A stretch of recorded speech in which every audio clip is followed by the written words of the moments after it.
Hi guys, so it is Tuesday, which makes sense because that's the day that I upload my videos. So a couple quick updates. One, a few of you know that I recently sent out a bunch of manuscripts of my third novel that I wrote for NaNoWriMo to my closest friends and family members, and I've been getting a couple of them back, so I've been going through them, and so far it's all been really positive feedback, so I'm really happy about that. My grandparents wrote like a really kind and thoughtful 3-page review of my novel, so it made me weepy. Second exciting thing is that I was with Katrina and Jayla recently, and we recorded 2 new videos, so those are going to be up Saturday, or one of them uploaded last Saturday, and then one of them will be uploaded this Saturday, so that'll be something that I will be working on. Okay, so on to the actual point of this video. 50 things that writers can relate to, or 50 things all writers, or most writers experience. So if you are a writer, or if you have written stories in the past, then I can pretty much guarantee that you will relate to at least a couple of these. Number 1, when people are like, what are you writing about?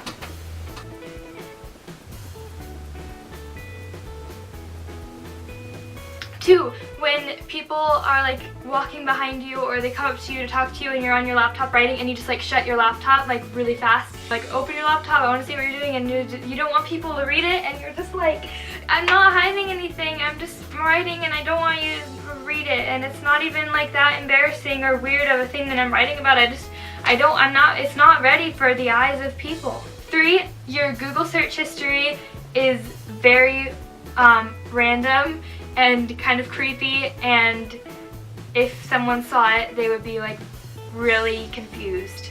When you're trying to pick names for your new characters, and it's like picking the name of your own child, and you spend like hours on like baby name websites and lists of names online, and then it's been like 4 hours and you're like, well, that's a wrap on today's writing session. 5, you know that even when you have a plan, your characters lead, and sometimes you're just as oblivious of where the story is going as the readers will be. 6, it's not always very clear why you're writing about a certain thing, or where the story came from, or what inspired it. I like to think of it like the stories choose the author, just like wands choose wizards. You cannot turn inspiration on and off as you please. Often ideas strike at night, or in the middle of a public space, or at school, or at a friend's house, and you don't want to be rude, but you really need to just get ideas out of your mind and record it somewhere.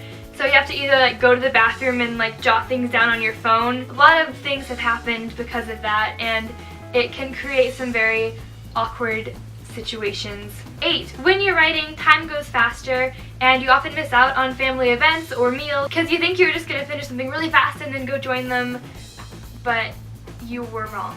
So this next one is an anonymous quote, and I don't know, I think I found it on Instagram, but I just want to share it because I related to it so much, and it was something to the likes of, not knowing if writing is what helps you keep your sanity or if it's causing you to go insane. When people want to hang out or FaceTime you or something and you're writing, so you have to either make up an excuse or tell them that you're writing, but if you tell them that you're writing, then they'll just be like, oh, so you're free?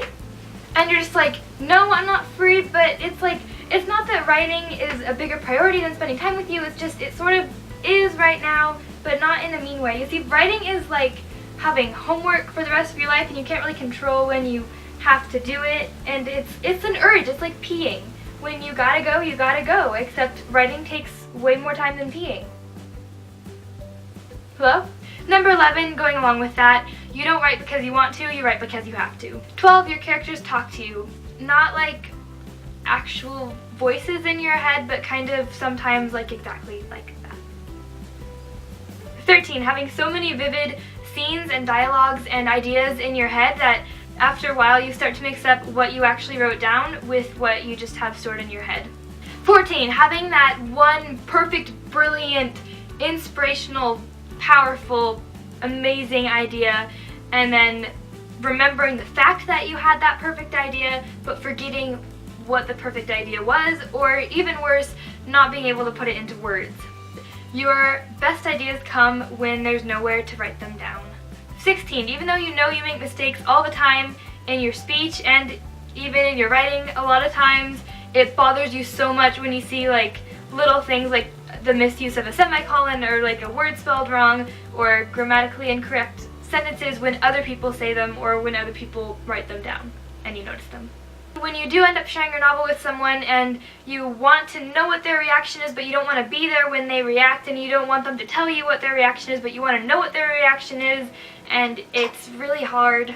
When people read your writing and they think that every sentence has a deeper meaning and relates back to you as a person, and you would agree with everything that's written in your novel, and writing is always personal, but it's also like mostly fiction, you know, it's okay.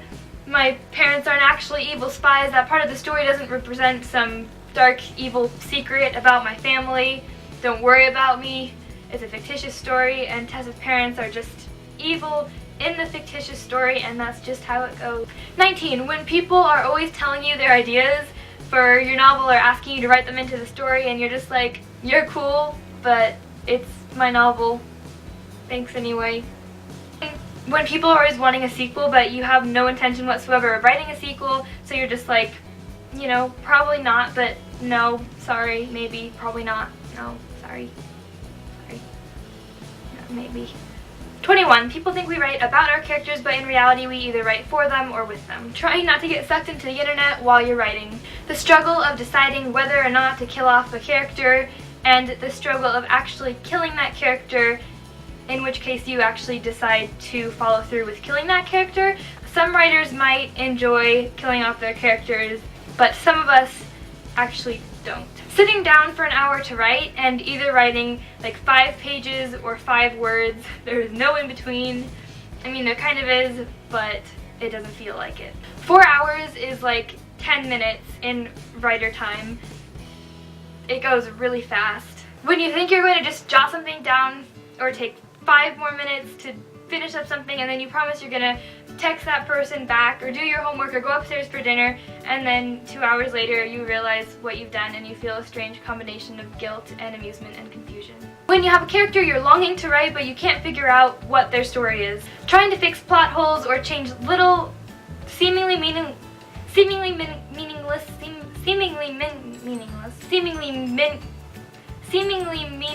fact. And then once you adjust one thing just slightly, you have to read through the entire thing again and change this and that and this and this and that, and then pretty soon you kind of have a different novel. When people call creative writing easy or just fun, and you're just like, it's probably one of the hardest things ever that I've ever had to do. 31. Naming your documents after a random keyword or main character's name until you think of a better title. And titles either come really easily, like before you even start writing, or you cannot think of something for the life of you. When people interrupt you in the middle of a really intense or interesting or funny or important scene, or really anytime you're writing. 33. Writer's block, and not knowing whether it's just laziness or you can't find a time to write or you're actually stuck on a novel. When you kind of lose interest or inspiration in a story or its characters, and you don't really know whether you're supposed to find it again or move on to a new story. Hating all of your old stories but keeping them all anyway. One of your biggest fears is that one day you're going to wake up and all of the inspiration is going to be gone. On the internet, when people don't stop and think whether they mean you are when they just write your, and same thing with to and here and all of the other homophones, bugs me so much, and it's like, I make mistakes too, but it's just, When you finally finish writing a book that you've been working on for what seems like your entire life, even though you might have started just like a year ago or less, and you like don't remember what you used to do in your free time, or like what your life was. Not knowing what everyone who's not a writer thinks about all day long. Wanting desperately to share your writing even with just one person, but really not wanting to share your writing with not even just one person. You're always writing a story in your head, always. Sometimes when people talk to you, you'll see it formatted in your head as like dialogue, and you'll imagine if they're like sighing or quipping or exclaiming or muttering or whatever. When people ask why your characters did a certain thing or responded in a certain way in your novel, and sometimes you have an answer and other times you're just like, I wish I knew, man. When you see something in a different book or an article or online somewhere and it's just written so poorly or so different than you would have chosen to write it that you start like rewriting it in your head as you go along. Feeling frustrated that this hobby, even though you wouldn't give it up for anything, it involves a lot of sitting and exercise is really hard to fit in. You go through school every day writing a ton of stuff that you don't particularly care too much about, and then you come home. I want to write so bad, but I've been sitting all day and I've been like doing the physical action of writing all day, or I have a blister on my pinky, or my hands hurt and I don't want to write but I have to. When people read your writing and they think that you agree with every little thing in it, even though it's from a different person's perspective, you have way too many notebooks, some empty, some completely filled, but you just can't help but buy more, like whenever you possibly have a chance, just in case. Even if your stories are backed up, you're constantly worrying you'll lose your computer and everything will malfunction and you'll somehow just like lose all of your work. Your words sound way better coming from your fingertips than they do coming from your mouth. Sometimes when you have a conversation with someone and you don't know what to say, you're just like, I will have a way better answer if you let me email it to you in like 5 days. So those are 50 things that I imagine other writers can relate to, and I hope you enjoyed it. Thanks to Pinterest and Tumblr and various other social networks for inspiring a lot of these ideas. Subscribe for new videos every Tuesday, and don't forget to share or like this video if you want more of the same. Don't forget to comment your own relatable quotes or scenarios down below, and I will see you all next week. Bye. Subscribe to new... Ow, I'm so tired right now.